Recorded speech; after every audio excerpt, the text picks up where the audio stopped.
akan membuat sedotan dengan daya dan air. Berikutnya kita taruh ini. Setelah aja ya guys.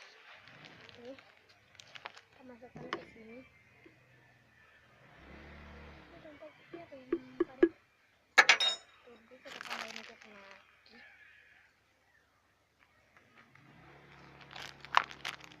Kita akan aduk.